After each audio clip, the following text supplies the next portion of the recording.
दिनों से नमः शिवाय कर रहे हैं। कुछ लोग मना करने पर भी करोड़ों कर चुके हैं, तब भी उन्हें शांति नहीं है और परेशानियों की शिकायत करते हैं। क्यों? परम शांत की पूजा करके भी इतनी अशांति क्यों है? मैंने इतने दिन से नमः शिवाय करते हैं, करोड़ों कर चुके हैं। जी। अच्छा अच्छा, तो परम शांत की पूजा करके अशांति, इतनी अशांति क्यों है? जी, और तभी उन लोगों को शांति नहीं मिली, बोलते हैं। पहले तो नमः शिवाय आपने करोड़ों कर लिया, जैसा प्रश्न आया है, करोड़ों कर लिया। मैं ऐसे लोगों से मिला हूं जिन्होंने अरबों नमः शिवाय किए, और मेरे साथ रहे हैं वो लोग जिन्होंने अरबों नमः शिवाय किए हैं। 24 घंटे यही काम ही करता था वो। और उसके बाद मैंने देखा उस आदमी को कि आदमी नहीं रह गया था, उसका व्यवहार बहुत अहंकारी हो गया था। अंग्रेजी का शब्द इस्तेमाल किए तो वो इडियट हो गया था।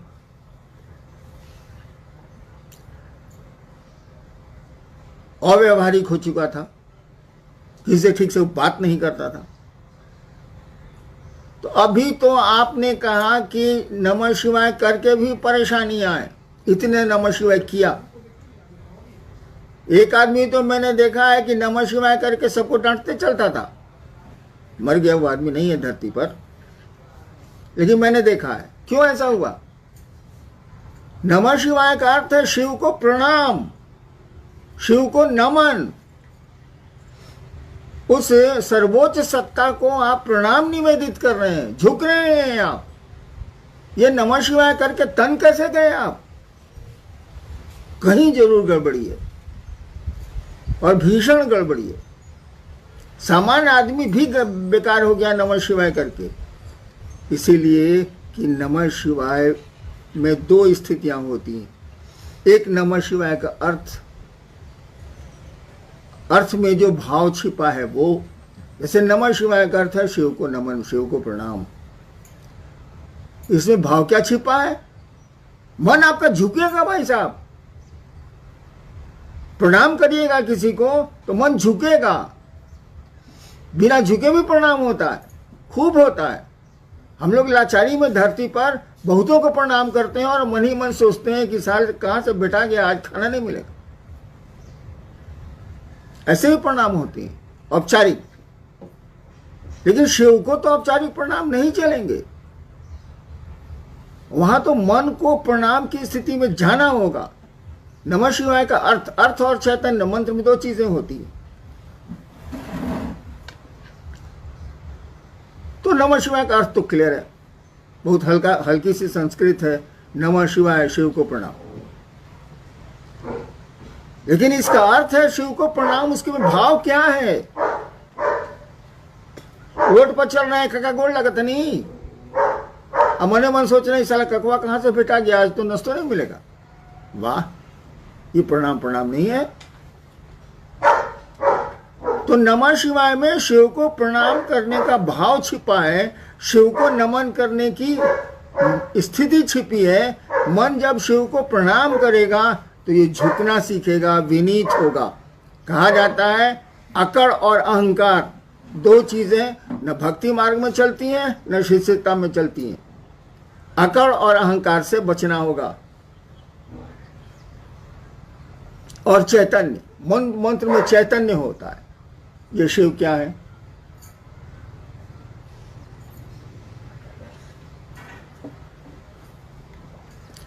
जब ये समझ में आएगा कि ये शिव क्या है, ये गुरु की दया से ही होता है। मंत्र का देवता ही, गुरु ही समझाता है और मंत्र में चैतन्य डालता है। उसमें जो ज्ञान है उस मंत्र में, उसको डालता है शिष्य में। जब मंत्र में अर्थ और ज्ञान दोनों आएगा, क्या आप बात करते हैं? एक मन है नमः शिवाय, आपको शिव बना देगा। करिए तो सही, ये करोड़ों काहे कर रहे हैं?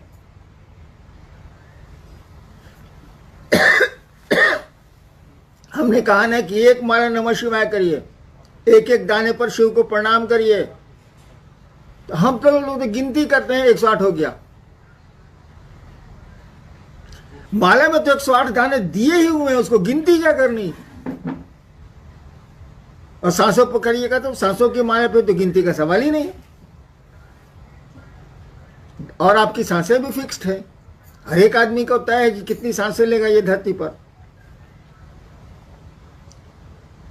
तो नमः शिवाय में अर्थ और चैतन्य, अर्थ तो आप समझ सकते हैं, लेकिन चैतन्य के लिए गुरु की दया जरूरी है, उस मंत्र के देवता की दया जरूरी है। वो जब मिलेगी तो एक बार का नमः शिवाय आपको शिव के रास्ते में उठा के रख देगा। एक बार का नमः शिवाय कहा ही जाता है कि एक बार आपने शिव को प्रणाम कर लिया, निश्चल प्रणाम कर लिया, फिर प्रणाम की जरूरत नहीं है।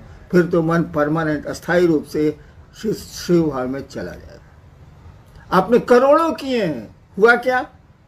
नमः शिवाय तो किया आपने, बस करते गए, न अर्थ समझा उसका ठीक से, न मंत्रों का अर्थ दिमाग में आया। कर रहे हैं तो कर रहे हैं, अर्थ जानते हुए भी आप माला पर आपका ध्यान है।